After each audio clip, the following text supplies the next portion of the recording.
Are you ready?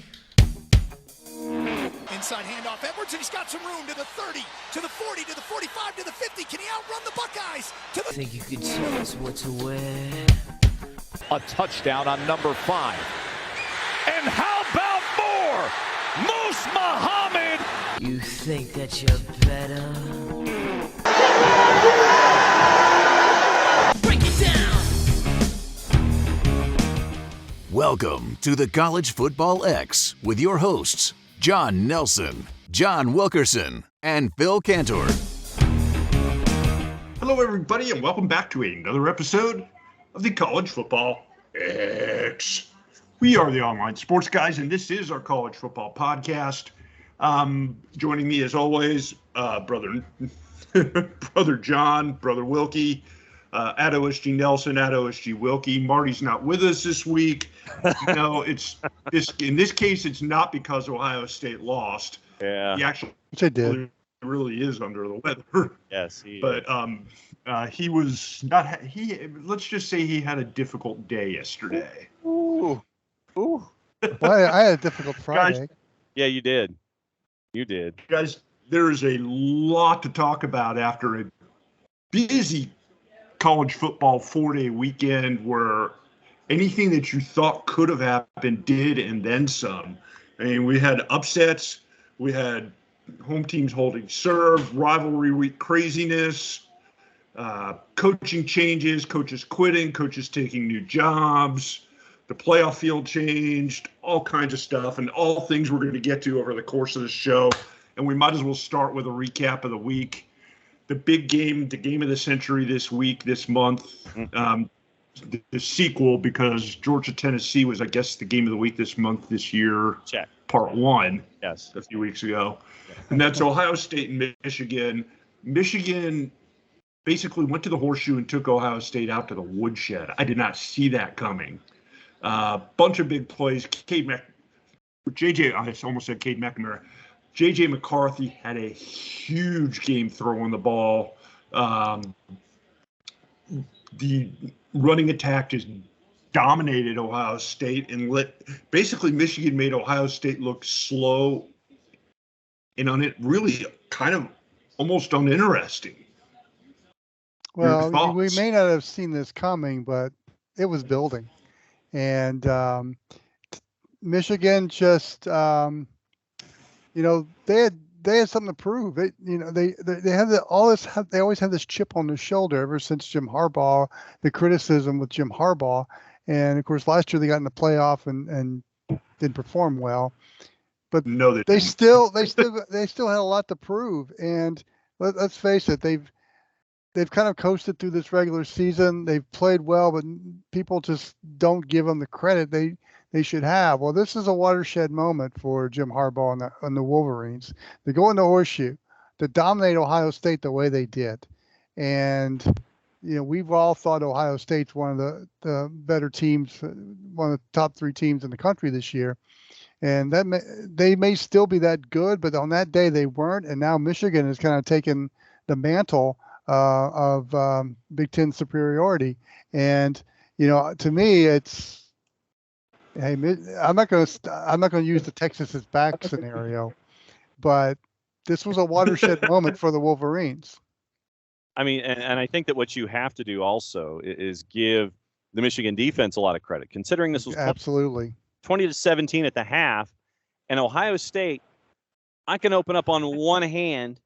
This is the number of points, 3, that they scored in the second half. They got blown out in the second half, 28-3 in the second half, 3 points second half. So you have to give a shout out to Michigan's defense on the road at the horseshoe. Take all of your geographic and rivalry based quick comments about it and where the game was. Shut Ohio State down in the second half. C.J. Stroud, yeah, he did throw for 349, but Ohio State only rushed for 143 yards on the day. Didn't have a 100-yard rusher.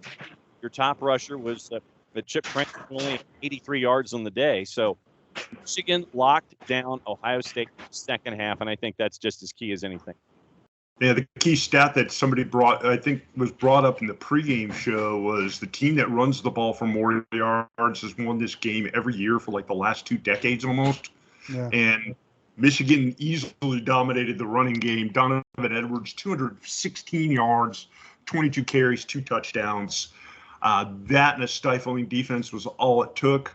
Michigan can pretty much write their ticket to the playoffs. They get to play Purdue next week in the Big Ten championship game. We'll talk about that in the second half of the show when we go through the conference championship games. Oh, that's going to be a quick discussion. The other big surprise, and this one is probably on an even bigger scale than Ohio State, Michigan, is previously ranked number 5 LSU waltzing into Kyle Field and getting waxed by a bad Texas A&M team, 38-23. You think LSU is looking past Texas A&M and looking toward Georgia? Yes. It would appear that way. That was the whole feeling to me while watching that game. And I'll give credit to Texas A&M here. They won to close in style and in front of their home fans. They had 92,000 at Kyle Field, and I got to credit Texas A&M on that. LSU looked disinterested, ready to play for the SEC title game. There wasn't much for them. For A&M, it was pride, which has been wounded all year, and I think they had to do that to quell all the rumors with Jimbo Fisher. I mean, Texas A&M is stuck between a rock and a hard place with Jimbo right now, and ending the season the way they did makes things a little easier. I think it's going to be a very interesting December and January in College Station. And I think what you also saw, Phil, was the difference that having a healthy Devin Achane means for the Texas A&M offense. Achane rushing for 215, and when he's been active in that offense, it takes the pressure off of the quarterback position at Texas A&M. And when Connor Wigman was thrown in as a freshman, I mean, the only thing missing was picking him up screaming for his life on the parabs when you're watching on television with how much pressure he was getting. There's problems on the offensive line. And when you suspend one of your receivers for having apparently wearing too much tape or wearing tape, period, that's just kind of the personification of the season that they had there at ATM. By the way, that same receiver, Moose Muhammad, mm-hmm. Did you see the catch that he made in the end zone? And if you're a defensive back for LSU, why are you not knocking Moose Muhammad off of his pins the second that ball's anywhere close? I mean, that was not, if you're Jaden Daniels, it was if you're Connor Wigman, and you make that throw, and he was double covered. Moose Muhammad was double covered here. If I'm one of those two defensive backs, why am I not A, knocking the ball away, or B, knocking Moose Muhammad on his butt the second that hand is out there to make that catch? I think that it goes to what, Wilkie, you were saying, just that I think LSU was looking ahead. Yeah, it may have been another team who may have stamped their playoff berth this week, the USC Trojans, with a nice win over Notre Dame, 38-27. Caleb Williams is now the hype leader in the clubhouse for your potential Heisman candidacy after a good but not great performance. He only threw for 232 and a touchdown, but he ran for 3 touchdowns as well. The Trojans basically in the driver's seat. All they got to do is beat Utah this coming week. They've gotten better each week this season, I think. Yeah, Utah's not going to be a walk in the park either, because I love the way Cal Whittingham coaches that team. But, SC has kind of saved the face of the Pac-12 this year. They are the gold standard of that conference for the time being until they move on to the Big Ten. But again, I think they've kind of saved face a little bit for this league. I love what Lincoln Riley has done there. I mean, it's Oklahoma last year, only a little better. Practically the same players. Several hundred miles west. Right. So people out west, I'm sure, are keeping their fingers crossed that Southern Cal can up in Utah and get into the playoff. And, if that's the case, we'll probably have if things fall into shape, we can talk about this a little later, but we probably have our most well-balanced playoff we've had since the playoff era started. What I mean by that is geographically, and teams that can compete against each other. Yeah, because the other team that is in the mix here and right now is in the driver's seat as well, and that's the TCU Horned Frogs. Huge win over Iowa State, 62-14. Max Duggan throwing for 3 more touchdowns. The Horned Frogs just absolutely dominating this game, and they go 12-0. They're got one more game in the Big 12 championship game. I think there are only 10 teams in the Big 12, so I think you're right there. Yeah. Numerically speaking, that is correct. Yeah. But the Horned Frogs in the driver's seat, they have been nothing short of impressive this season. I like them. I like their chances. I don't know if they necessarily are going to be a team that's going to win the college football playoff, but they're going to represent. I think they got a damn good shot at winning the college football playoff. The way this team's playing, there's always a team that is blessed. There's always a team that has all the breaks, and they have a quarterback that's playing out of his mind, and that's what we're seeing with TCU. Sonny Dykes has just done wonders with that program this year, to where they're 12-0, have a shot to win TCU's first national championship, I guess, since the 1930s. Yeah. Think about it. Right. Yeah, I mean, you go to Texas and beat Texas in Austin. You beat Baylor in Baylor, and then you have the impressive win on yesterday.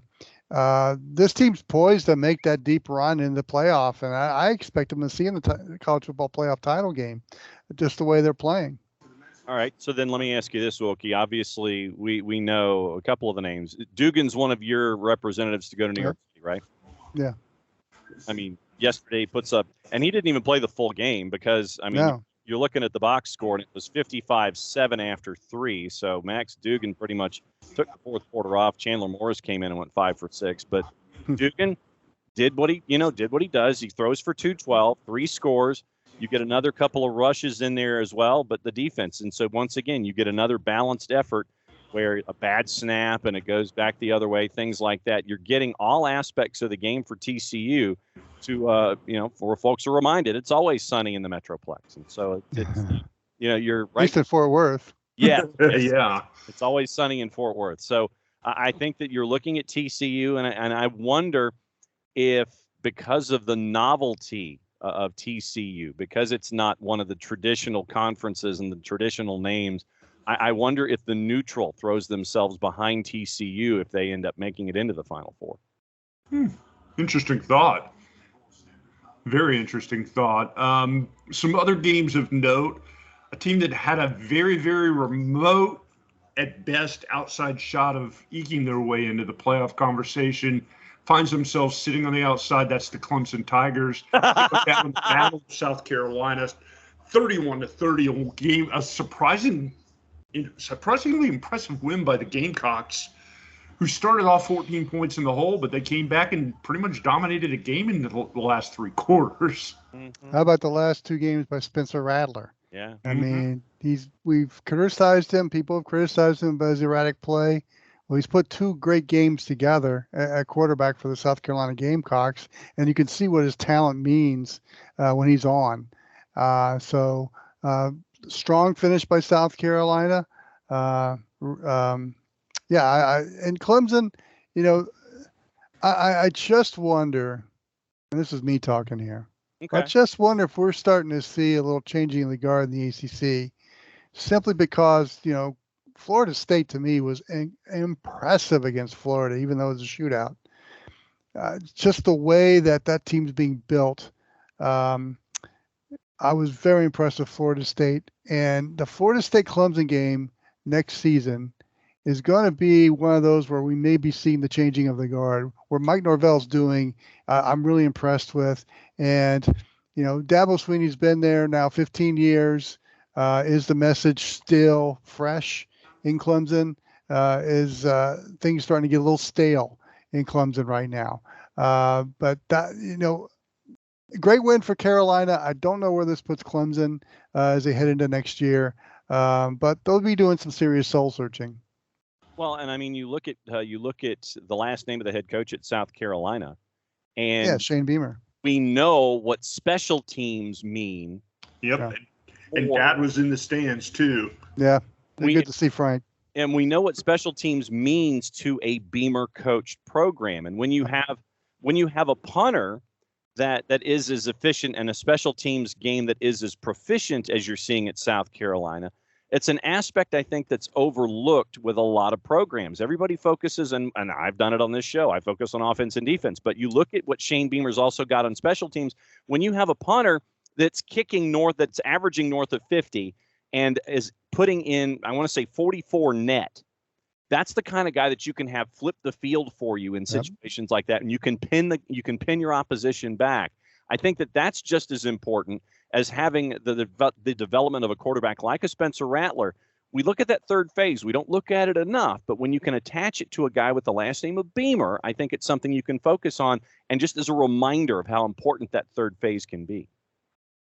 Yeah, I would have to agree. I mean, they talk about how you can't win unless you win in all three areas, offense, defense, and special teams, and that's part of the triumvirate right there. You win in one other category, there's a good chance that you're winning the game no matter who you're playing. Mm-hmm. Some other games that were interesting, to at least that stood out to me,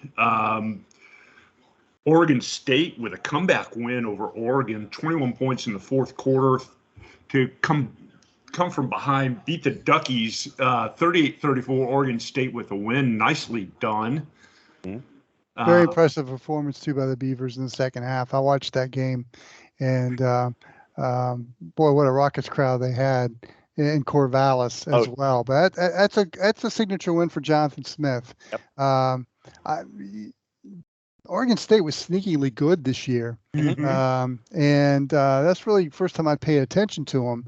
And I didn't realize they were as good as they are record-wise or on the field. I think that was a signature win to win the Civil War for Jonathan Smith. And I think we're going to hear more from Oregon State in the next few years, especially when we have a condensed Pac-12. Well, what do you have? You don't have a problem with Jonathan Smith? Come on now. Oh, the not pain, a lot of the people pain. that are going to get that joke, John. Fine, look it up. Dr. Smith and the robot. You bumbling bucket of boats? Referring to Bo Nix in this situation. But, I mean, you look at the schedule, and first off, the fact that they scored 21 points in the fourth quarter to get the win, I can get it. I think that's first and foremost. It's a team that started out 3-0. And, yeah, you know, it's your non-conference games, and they're games you're supposed to win. You beat Boise, Fresno, and Montana State. You lose to USC and Utah. And, Wilkie, I think to your point, I think that's when folks were not really looking at Oregon State. Sitting there going, check them out. There, it's like, okay, yeah, you lost to the teams you were supposed to. You were 3-2. Since then, the only loss they had was to Washington, and that was a 3-point game.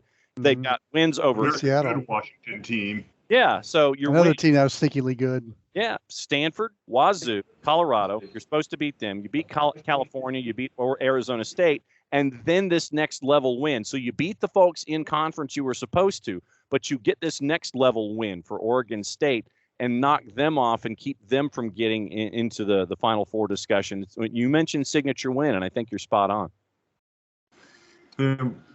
We mentioned it just a couple minutes ago, but did you see in the Florida State game, Jordan Travis was one of the craziest plays I've seen in a long time. Oh, yeah. He should have been sacked like 4 different times. Somehow the back pedal? Mm-hmm.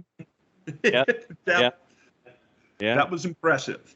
Yes, it was. Well, what Mike Norvell's doing there in Tallahassee, I mean, and John, you want to turn down your volume, go for it. Oh, I plan to. He's got those skill players. Jordan Travis that's really the first time I had a chance to sit down and watch him play, and the guy can make plays for you. But what Florida State now has recognized is the guys in the interior line. They always did when they were great. When John went to school there and when we all watched the Bowden years. Mm-hmm.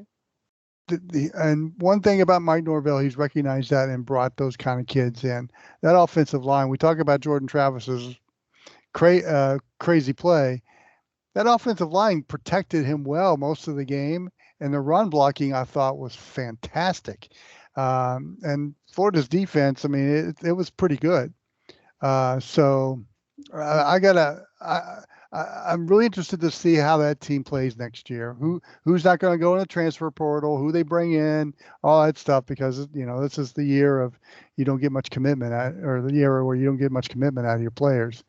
I'd like to see what comes back for next year, because I think Florida State is probably the team that we might see a changing of the guard in the ACC Atlantic and in the ACC. Well, and to your point, Wilkie, I think that what we're seeing here is something that's very, very rare in coaching circles these days. Yeah. And it is the patience given to a coaching administration. Yeah. And you're letting a coach purge the previous players that didn't fit what your mindset was and your philosophy. You get to bring in your guys. You're not sitting there and you're trying to come up with some kind of lagniappe to go, okay, we'll do this and this and this and this and this and try to piece it together. Square pegs and round holes. Florida State. Exactly. Florida State let Mike Norvell get rid of all of the Willie Taggart players, bring in his own, and now you're seeing the fruits of that patience. And so I think that's something that's key these days, Wilkie, that we don't get to see a lot. Were there any Willie Taggart players at Florida State? Yeah, there probably were a couple. Maybe a few. Yeah. I think it was more Jimbo Fisher guys that were still there. Who? Who? Never heard of him. Never heard of him. Never heard of him. I also got to give a shout out to my alma mater, the Georgia Southern Eagles, with a tremendous double overtime win Saturday night against our arch rivals, Appalachian State. Free football, brother. A game we probably, to be honest with you, should have lost. App State lines up with a chip shot field goal with just 2 seconds to go. I want to say like 29 yards, and somehow the kicker missed it. We go to overtime. Both teams score their first possession. Second possession, we hold them, and to end the game, Kyle Van Treese with a beautiful spin out move under pressure, turns around, sees a guy wide open in the end zone, completes the pass, touchdown, game over. We win. We're bowl eligible after a horrible 2021 season. We've rebounded under a coach that I kind of like, Clay Helton. Got us into a bowl game, 6-6 this year. Sure Bowl. I know that's where you're going. I'll take it. But Southern's a great place for Clay Helton to land. Mm-hmm. I think so. I think that any coach that you can bring in from a Power 5 level that is willing to accept building at a Go 5 level, I mean, it's a step down. And yes, for those listening, I did just use air quotes. But if you read the room and you get the room and you understand the room, then I think you're okay. And once again, this is a transitional year for Clay Helton. You're bringing in a certain kind of a player that you're looking for. Patience continues, I think, in Statesboro, and I think you're seeing some good things there out of what you're seeing with Georgia Southern and Clay Helton. I propose that the Arkansas-Missouri series be played on a neutral site. Arkansas just can't win in Columbia, Missouri. Oof, yeah. I started to watch that game. I ended up having to go run out and take care of some business, so I couldn't watch the end of it. I know Arkansas Kansas City is lovely in late November, and that would be a great neutral site, maybe. Play him at Jiha, yeah. Yeah. They don't have a big enough stadium in Springfield, Missouri to play it there. So I propose that the Battle Line Trophy is played on a neutral site. Oh. Yes. Well, we talked about a little bit there when we were talking about Georgia Southern and Clay Helton coaching changes. Mm-hmm.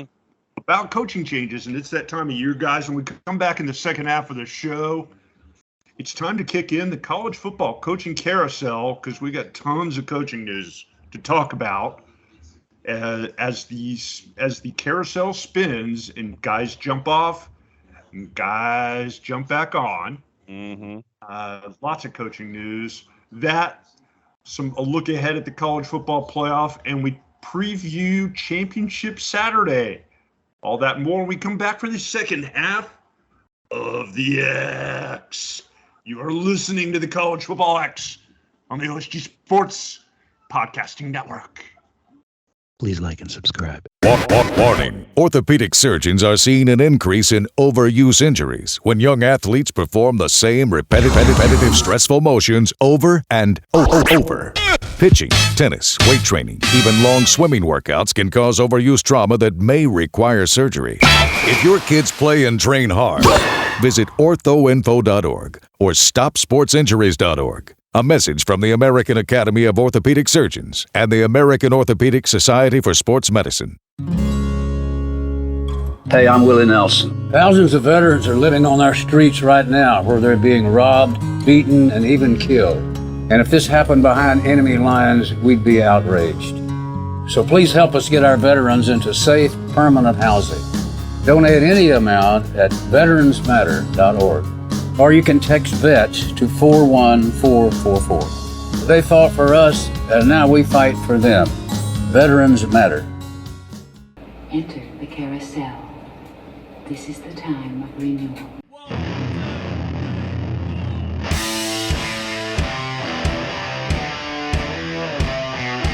Hey, thanks for sticking around, folks. You've made it to the second half of the show. This is the College Football X. What he said. On the college football show here for the online sports guys. OSG Phil here, OSG Nelson there, OSG Wilkie with us as well. We are just but three of the online sports guys football team, and we are talking about some weirdness in the world of college football. It's our favorite time of the year now, guys. Mm-hmm. We've hit the college football carousel. For those of you who don't know what we're talking about, Spin the wheel. It's the time of the season of the witch. Yes. Where coaches get fired and coaches get hired. Play. Dreidel. And with that. Because the regular season for many teams in the world of college football has come to an end. Pink slips are flying. Some notable moves yesterday after their games. The biggest one to me, I guess it really wasn't that big of a surprise, maybe just the timing of it a little bit, and that's David Shaw deciding to walk away from Stanford after, 12 years? Yeah, 16 on campus, 12 as head coach, yeah. The Cardinal had really, to be honest with you, had struggled for the last couple of seasons. They haven't been very good. Shaw has said he's done. Thanks for everything. He's moving on. I could see him showing up on TV next year talking college football, either for ESPN or Fox Sports. Yeah, he's very good at that. But I could also see him in the NFL. I mean, I think that's his next coaching move. I don't think anything really interested him in college anymore. But I know the NFL respects David Shaw, and even if it's a coordinator position or a head coaching position, I think he would be. Would probably be his next move. He's going to stay in coaching. Yeah, but I mean, to your previous point, Phil, we have seen him on the postseason roundtables where he's wearing a blazer and makeup and stuff. I mean, you always have that. You always have that transitional year, like you graduate college and you take that year abroad and you put a backpack through Europe. This might be that backpacking through Europe year that David Shaw has, and he works in television to figure out what he wants his next move to be. Some other interesting news. This just happening within the last couple of hours, and that is, it looks like the Wisconsin Badgers have found themselves a new head coach, and he's not going to be Jim Leonhard. Rumors abound that the Badgers have a deal in place with soon-to-be former Cincinnati head coach Luke Fickell. Yeah, I wonder if he was just waiting his turn for a Big Ten position to open up, and one that he was attracted to. And there's a lot of attraction to the Wisconsin job. It's a plum job. Don't really have to worry about Barry Alvarez anymore in the corner office. You're going to get players. His style of play is I think he's going to be perfect for Wisconsin because they love big linemen there. And how many times has Wisconsin? How many times has Wisconsin had a home run hitting running back in the backfield? And they've always had serviceable quarterbacks or even better than average quarterbacks. So I think this is a perfect landing spot for Luke Fickell when he goes into the Big Ten. And on the flip side, I think he turned the Cincinnati job into a very attractive job for a top-tier coach. They're going into the Big 12. They've got the facilities, and I think Luke Fickell has a lot to do with that, and the credit that him for making college football matter in Cincinnati, where they're having to compete with the Bengals all the time. Phil, you've been there. They've got a great little stadium, Nippert Stadium. I think it is the oldest in college football, and there's a charm to it. While Cincinnati's probably upset they've lost Fickell to Wisconsin, I mean, grass may not be always greener, but he's made it green for somebody to come in of quality. And the cover is definitely not bare. No. And the Badgers, yes, like big butts, and they cannot lie. If you need a running game, that's what you've got to have. But to your point, I think that you've made Cincinnati a destination now for someone who wants to take that next step, and Luke Fickell has taken his next step, and so. How do you, and this is the point that we have been making a lot, the amount of patience that you're going to give Luke Fickell, I think, is key here in the improvement of the Wisconsin program. It can't be just something where you sit there and you go, oh, we're not doing well after, X number of seasons. He's got to be able to bring in his philosophy and the players that match it. It can't just be this hodgepodge of dudes who are there that may not fit. You can't do square peg round hole, especially in the B1G. And I think that if Luke Fickell's given patience, I think that he can get that Wisconsin program back to the level of anticipation that they're looking for. There's some interesting coaching news down here in the southeastern United States.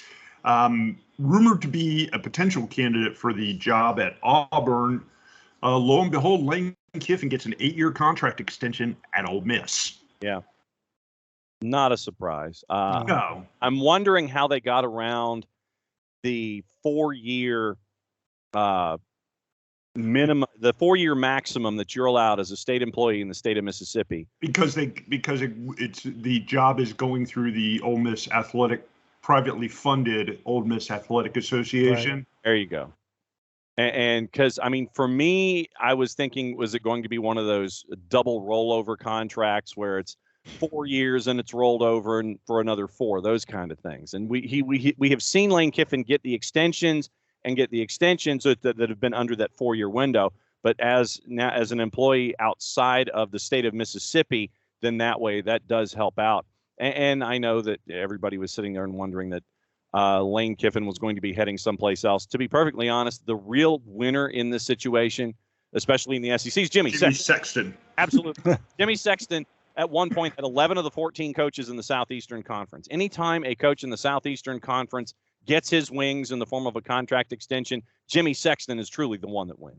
Wilkie, was Auburn competing, or was Ole Miss competing against itself for Kiffin? Or do you think there was some serious tentacles reached out to Auburn? There may have been some conversations had with representatives from each party, but I think that's probably as far as it got. And come on, leverage is everything, and there was a lot of leverage there for Lane Kiffin, and he got the extension, and I think Ole Miss was going to do it down the road, but this kind of facilitated it a little quicker, and it got done. And it saved the 2 jobs of sports anchors in Mississippi, in Columbus and Biloxi. Exactly. Explain that one if you could, please, John. Sure. The one sports anchor in Columbus, Mississippi, who had mentioned a previous job departure and nailed it, said that Lane Kiffin was heading to Mississippi, from Mississippi to Auburn. And then Lane Kiffin started a Twitter war with him saying, this was not going to be the case. And then even went as far as saying that the sports anchor in Columbus, Mississippi was now going to take over at a sports anchor job in Biloxi, Mississippi, which necessitated that sports anchor to sit there and wonder if he was being replaced by a Lane Kiffin tweet, tongue in cheek. And then it was an interesting three-dimensional Vulcan chess Twitter war involving TV personalities and a head coach in the SEC. Thank you. Why I love that league. Mm-hmm. So speaking of Auburn, who do we think ends up with that job? That's the big question. And let me put something in play here. Pete Thamel has said that you're looking at Hugh Freeze. I would dispute that on two fronts. First and foremost, I think that Hugh Freeze is the one who's telling Pete Thamel that Hugh Freeze is the number one contender for the job at Auburn. Well, he probably is in his mind. That's what I'm saying. Yeah, Hugh Freeze is not afraid to discuss Hugh Freeze about Hugh Freeze to other individuals, especially those with ties nationally to college football. First and foremost, if I was John Cohen, the new athletic director at Auburn University, why would I pick up a guy who A, just signed a new rather large contract at Liberty, B, got whacked by New Mexico State at home and had the home fans at Liberty chanting "Go to Auburn"? During the game, the home fans and I think the student body were chanting "Go to Auburn." And C, if I'm John Cohen, according to Philip Marshall, who writes and has written in Auburn forever, is one of the most tied-in individuals associated with that program. Philip Marshall said this past week that John Cohen was the individual who was at the front of the line to report Hugh Freeze with everything going on at Ole Miss. So why, if I'm John Cohen, unless you file this under the massivest bygones being bygones situation ever, why would John Cohen have anything to do with Hugh Freeze, considering their past history in the state of Mississippi?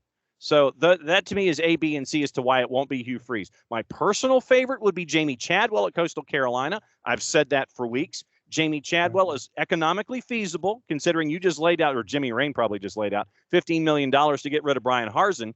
But you have to, regardless of who the individual is, Wilkie, you have to find ways to keep Cadillac Williams, Trevon Reed, and Zach Etheridge as a part of your staff, considering what they did when they went 2-2 down the home stretch. Exactly. And, as one of the smart things that Mike Norvell did is he kept Odell Haggins and some of the core group of Florida State. And you see how that's worked out for the Seminoles. You got to keep that core group of Auburn alums and coaches who have weathered the storm and have kept the contacts with recruits, because now it's, they're whoever's committed or orally committed. This is the time of year where they want to see who the next coach is and if they're going to play for him. I love the Jamie Chadwick hire at Auburn. I think he would be a seamless hire for Auburn. Again, you mentioned, John, how an economic advantage it would be for Auburn, but the guy wins, and if he's made that Coastal Carolina program into a consistent winner in the Sun Belt, which is a great league and a tough league as well at that level in the group of five. But the impressive thing about this, John, this Auburn coaching search is it's been pretty much kept close to the vest, as it should be. Why should you air any kind Well, of? I don't think it's ever been that way in the past. No, it hasn't. No. Short of individuals who want the job and are lobbying for it. Right. Yeah. There are more leaks that have come out of there over the past decade with all their various coaching changes. Plain flights. One other move that happened today, Jake Spavital out at Texas State. Yeah. Back-to-back 4-8. So he's due another $400,000. He's due one more year in his salary. But the key, I think, for the individual that goes to San Marcos is Jake Spavital fully believed in the portal. And that's what he thought that would give a quick turnaround to that program, is that he wanted the Bobcats to go through the portal more than they did recruiting in the state of Texas, which I think is a flaw. Considering where Texas is in the United States when it comes to numbers and ground being fertile for high school talent, if you knowing full well that, yes, I know you're going to be in a fight for, individuals with the larger stars and the larger institutions, control your own environment. Grab those 2s and 3s, make it geographic. If you can own your part of the state, then do that. That's the quest, I think, for the next head coach at Texas State. Go through the high school recruits in the state of Texas. Don't necessarily rely on portaling to try to gain success. It was back-to-back 4 and 8s, and Jake Spavital's gone. Yeah, well, 2 and 3 stars in Texas are pretty good. Mm-hmm. Julie. And last time I checked, Stetson Bennett 4.0 was a no-star before he had to go to junior college. It's what you're looking for to fit your philosophy. Whoever that individual is should embrace Texas high school football for what it is, and make sure that you can get those individuals that, insert school in this state spurned you. Well, hey, come here to Texas State and you can be a part of something big. That's got to be the pitch coming up with a little less than a month before early signing day. It will be interesting to see what they do at Texas State, just as a microcosm of Go Fives and National Signing Day and how they handle it. Do they have somebody in mind? Do they bring them in just before National Signing Day? And how do they control National Signing Day? That, for me, is interesting in San Marcos. One last quick note here, something sure to make John get a good laugh. Yeah? Willie Taggart out at Florida Atlantic. FAU. Bye. Bye. He gone. Nice man. Had some success early in his career at the University of South Florida. Out after a couple seasons at Florida Atlantic, couldn't get past the 5-win mark. Well, remember 5-6 years ago, we were talking about him being one of the up-and-coming studs in the head coaching profession. And I think we all, when they opened the 2018 season against Virginia Tech, and we kind of saw the slow decline in that game, that's why I think people realized that it wasn't such a slow decline. It was like off a cliff. Yeah, it was like, man, we got to rethink this. It's like Wile E. Coyote having missed the Roadrunner, and there's that moment where Wile E's off the edge of the cliff, and he looks down, and all he sees is just real estate before the riverbed. Yeah. That's what that first game was. Willie Taggart's off the edge of the cliff. You look down, and it's just like. And I got to ask you guys about Matt Rule at Nebraska. Oh, yeah. Forgot about that one. I like that hire. I love that hire because this is a guy that had consistent 10-win seasons at Temple. Yeah, true. And probably wasn't an NFL coach. I mean, he was a fish out of water there. But as a college coach, if you can turn Temple into a consistent 10-win seasons, and you can go to a Baylor program that was just decimated and turn them into a consistent winner, I think you have kind of mastered the college game. And Nebraska is the next reclamation project.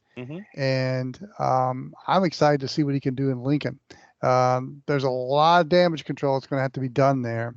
And he needs to just walk into Tom Osborne's house and ask him what the players he got that came to Lincoln and why he was so successful, and follow that blueprint. Dude, what did you do, and how can I do it? Go to South Central LA and get your skill players. Go to New Jersey and get more skill players, and keep your interior line homegrown. Simple formula. That's something. And leave Matt Rule alone. Yeah. Let him cook in the kitchen. Well, I think in Nebraska's current administration, Trev Alberts is a Cornhusker, and I think he knows he's got to let this one settle for a little while. This is his guy, and I think he's going to get 5 years no matter what. And I think Nebraska is going to be a much better football team. We'll be talking about them, not necessarily back, but being a factor in 5 years. I think you're seeing a situation similar to what happened when Florida State hired, we talked about this earlier in the show, Mike Norvell. A guy that has some coaching chops, but has got to clean things up in order to move forward. You got to take a step, maybe have to take a half a step or two back. Yeah. I like the move. Good move all the way around.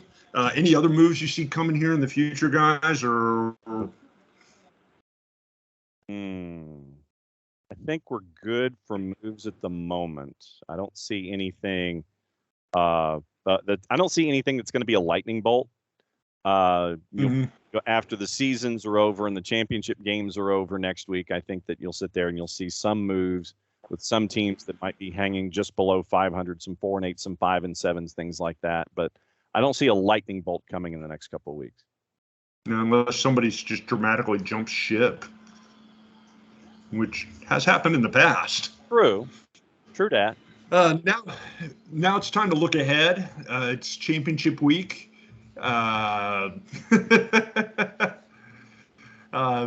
It's the week where we find out who's going to be winning their conferences, and in some cases making that next step into the college football playoff. Things kick off on Friday with some MAC action, some Conference USA Championship football, and by the way, how far has the MAC fallen when your championship game is on a Friday, not on a holiday at 1 p.m.? I mean, if you're and will anybody watch Akron and Buffalo? No. Well, other than people that no. schools. Isn't I thought Toledo and Ohio was the MAC championship game. This is the makeup game that Buffalo needs. Oh, that's right. That's right. Buffalo got snowed, so there you go. That's why it's played at 1 p.m. on a Friday. Yeah, so that way it's in front of North Texas and Texas San Antonio on CBS Sports Network. But Toledo. Right. My bad.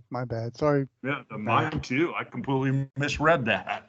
So Toledo and Ohio is your game at Ford Field, noon on Saturday. Oh, there it is. And yeah, okay, a noon game on Saturday. Yeah, so it's in front of 5 people at Ford Field. Well, and I mean, I with all the action that I saw on Tuesdays and Wednesdays this year, they were promoting the fact that it was the 26th annual MAC title game, and I strained, man, 26 years that they've had the end of the MAC season in a championship game. That's pretty crazy. Yeah, the first of the big championship games Friday night in Las Vegas. The Utah Utes take on the USC Trojans. Yeah. At stake, a possible playoff berth for USC. For Utah, a chance to beat USC twice in one season and become the proverbial spoiler. Yeah, I don't know if I want to play a team I've beaten again in a title game. Yeah. And Southern Cal has got a lot of momentum and a lot of reasons to play in this one. And Utah, they obviously the spoiler role, but is that going to be enough to play a Southern Cal team that's probably got the eventual Heisman Trophy winner under center, Caleb Williams, and it's just really playing well right now, especially offensively. I like Southern Cal in this game simply because they got a lot to play for, and I think they're starting to hit their peak. Yeah, I think USC gets it done. I think that you're spot on. I think that it's it's probably a tougher test. I think it's probably going to be a lot closer than folks may think. Yep. Well, actually, it's pretty tight right now. As we're looking at it, Juice Boxes have it as a 2-point favorite for USC. So I'll take that number. I'll take that number and run with it so far. I mean, it's early in the week, but right now USC's only a 2. I'll take USC winning that by more than 2. Come Saturday, we got a full slate of college football action. The big game kicking off at noon, 11 o'clock Central Time. Kansas State at TCU for the Big 12 championship game. TCU wins, and they are in. I seem to recall, I want to say 97, 98, when K-State was either number 2 in the country going into the Big 12 championship game at the time. Yeah. And I think they lost to Texas, and had K-State won the game, they would have gone to the BCS title game. The K-State I remember was terrible in college football. I think they were the worst college football program in the country until they started winning. And then and of course, Bill Snyder comes in and changes things. But I seem to recall as the 97-98, they got spoiled out of a BCS title game, losing in the title game. And didn't they go to Big 12 title game? Texas Bowl or something? And Michael. Yeah, you're right. They went to some Michael Bishop, middle of the road. Michael Bishop had a huge game. Well, now the roles are kind of reversed for K-State. They have that role against TCU. I was very impressed with the way K-State played against KU yesterday. I think I loved how tough that team is.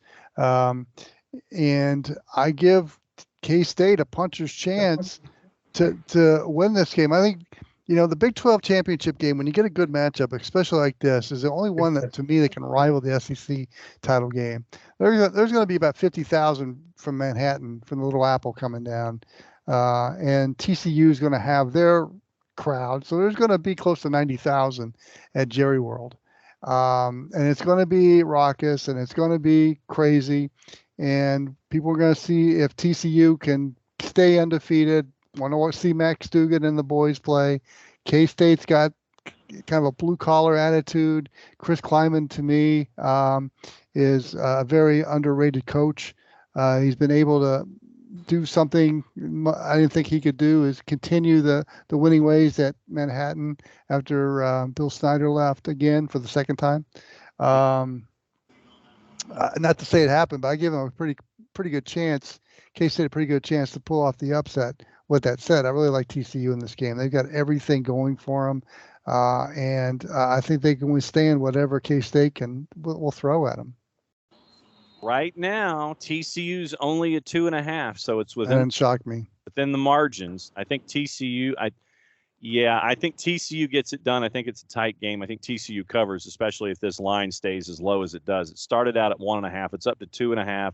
So still within the margin, basically, of saying it's a push. I think the TCU gets it done, but it's going to be tight.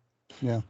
And then a trio of games featuring Power 5 teams. The anticlimactic SEC championship game featuring LSU and Georgia. That one has the potential to get ugly fast. 16.5 right now. Big Ten West champion Purdue takes on Big Ten East champion Michigan in Indianapolis Saturday night. 15.5 or 16, yeah. And the ultimate in anticlimactic football, the ACC championship game, Clemson and North Carolina, both teams coming off of painful losses. 7 was your open. It's up to 8 in some places. Clemson is your favorite. Take the over. Yeah, I'm just wondering if there's going to be tarps at Bank of America. Yep, upper tank. I think. Yeah, I'm thinking your two best games of the day on Saturday possibly going to be Kansas State and TCU, and then Coastal Carolina and Troy for the Sun Belt title. I'm digging that one. And they're back to back. Yeah, K-State and TCU is the only one I really care about. The other ones, why bother playing? I mean, think about it. Yeah. Paycheck. Carefully. Yeah, the conference gets some revenue out of it. Troy started out as a 4.5-point favorite. It's now up to 7. I'll take Coastal. Yeah, Coastal got smacked down by James Madison last week, so they're coming in struggling. Yeah, they're struggling. So I'll take Coastal in the points on that one, especially since it jumped up 2.5 points since the line was introduced. Indeed. That's what we think. That's what our favorites are. It's championship week where strange things sometimes happen. Mm-hmm. And if they are, we'll be here to talk about them next week. So for OSG Wilkie, for OSG Nelson, I am OSG Phil. Thanks for tuning in, everybody. We are the online sports guys, and we love college football. Thanks for listening to the College Football Eckies. Bye, everybody. Ah. Subscribe. Please like and subscribe.